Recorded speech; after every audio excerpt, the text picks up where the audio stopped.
Hey guys, Lord Naren White here, the Holy Ghost, the one true God. Back with you with the next video in my series reading Frankenstein by Mary Shelley.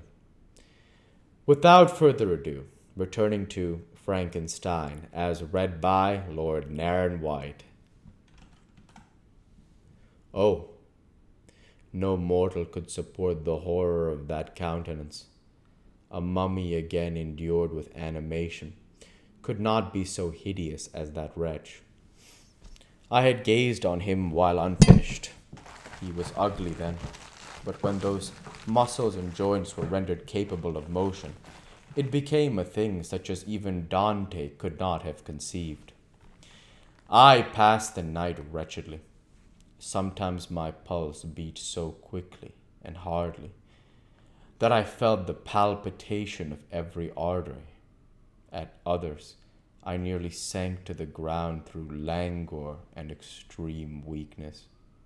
Mingled with this horror, I felt the bitterness of disappointment. Dreams that had been my food and pleasant rest for so long a space were now become a hell to me. And the change was so rapid the overthrow was complete.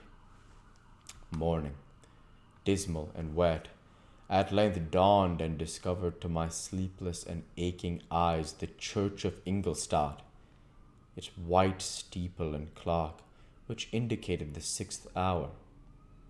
The porter opened the gates of the court, which had that night been my asylum, and I issued into the streets, pacing them with quick steps, as if I sought to avoid the wretch whom I feared every turning of the street would present to my view. I did not dare to return to the apartment which I inhabited, but felt impelled to hurry on. Although drenched by the rain which poured from a black and comfortless sky, I continued walking in this manner for some time, endeavoring by bodily exercise to ease the load that weighed upon my mind. I traversed the streets without any clear conception of where I was or what I was doing. My heart palpitated within the sickness of fear, and I hurried on with irregular steps, not daring to look about me. Like one who, on a lonely road, doth walk in fear and dread, and, having once turned around, walks on, and turns no more his head, because he knows a frightful fiend doth close behind him tread. Coleridge's Ancient Mariner.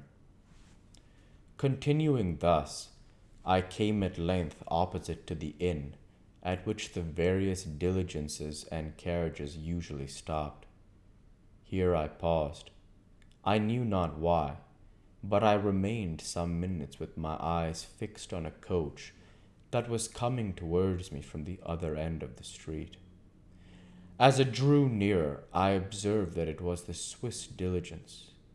It stopped just where I was standing, and on the door behind being opened, I perceived Henry Clerval, who, on seeing me, instantly sprung out. "My dear Frankenstein!" exclaimed he. "How glad I am to see you! How fortunate that you should be here at the very moment of my alighting!" Nothing could equal my delight on seeing Clerval. His presence brought back to my thoughts my father, Elizabeth, and all those scenes of home so dear to my recollection. I grasped his hands and in a moment forgot my horror and misfortune. I felt suddenly, and for the first time during many months, calm and serene joy. I welcomed my friend, therefore, in the most cordial manner, and we walked towards my college. Clerval continued for some time about our mutual friends, and his own good fortune in being permitted to come to Ingolstadt. "You may easily believe," said he, "how great was the difficulty to persuade my father that all necessary knowledge was not comprised in the noble art of bookkeeping, and, indeed, I believe I left him incredulous to the last, for his constant answer to my unwearied entreaties was the same as that of the Dutch schoolmaster in the Vicar of Wakefield. I have 10,000 florins a year without Greek. I eat heartily without Greek. But his affection for me at length overcame his dislike of learning, and he has permitted me to undertake a voyage of discovery to the land of knowledge. It gives me the greatest delight to see you. But tell me how you left father, brothers, and Elizabeth. Very well, and very happy, only a little uneasy that they hear from you so seldom.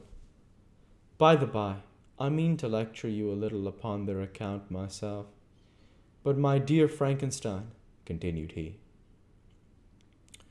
stopping short and gazing in my face, I did not before remark how very ill you appear, so thin and pale.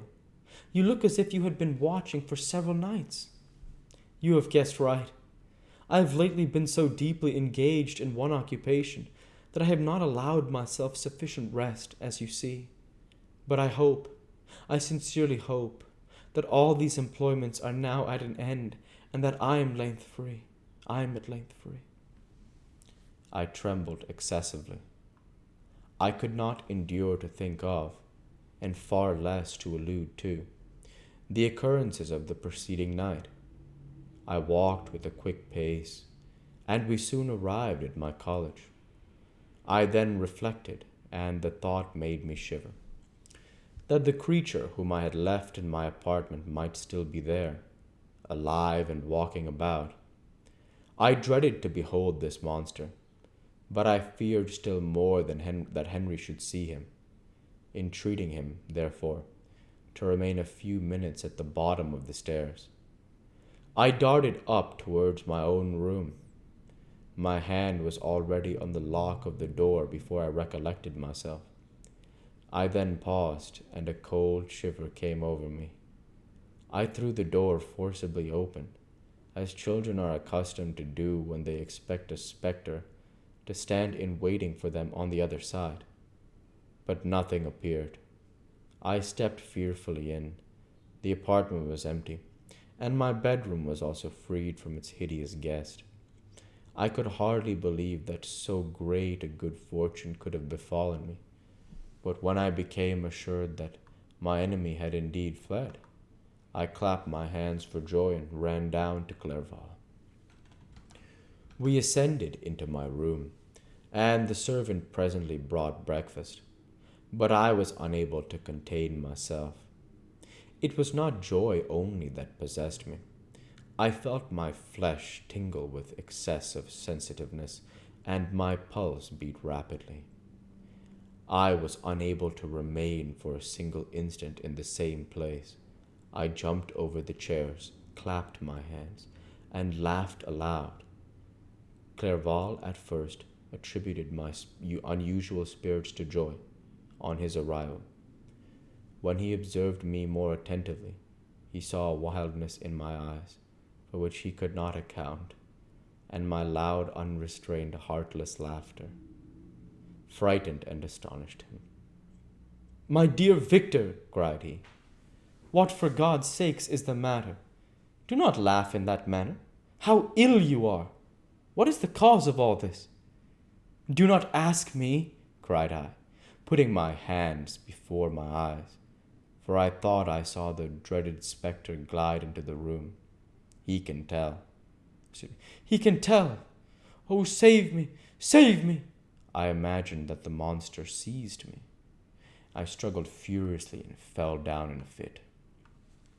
Poor Clerval! What must have been his feelings? A meeting, when he anticipated with such joy, so strangely turned to bitterness. But I was not the witness of his grief, for I was lifeless and did not recover my senses for a long, long time.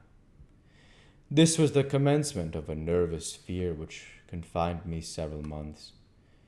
During all that time Henry was my only nurse. I afterwards learned that, knowing my father's advanced age and unfitness for so long a journey, about how wretched my sickness would make Elizabeth, he spared them this grief by concealing the extent of my disorder, He knew that I could not have a more kind and attentive nurse than himself, and, firm in the hope he felt of my recovery, he did not doubt that. Instead of doing harm, he performed the kindest action that he could towards them. But I was in reality very ill, and surely nothing but the unbounded and unremitting attentions of my friend could have restored me to life. The form of my monster, on whom I had bestowed existence forever, was forever before my eyes, and I raved incessantly concerning him. We'll go ahead and stop there for this week. As usual, I want to say thank you for watching, and I hope you enjoyed. Please like, comment, and subscribe, as it greatly helps the channel. Light be with you all. Take care, and thanks again.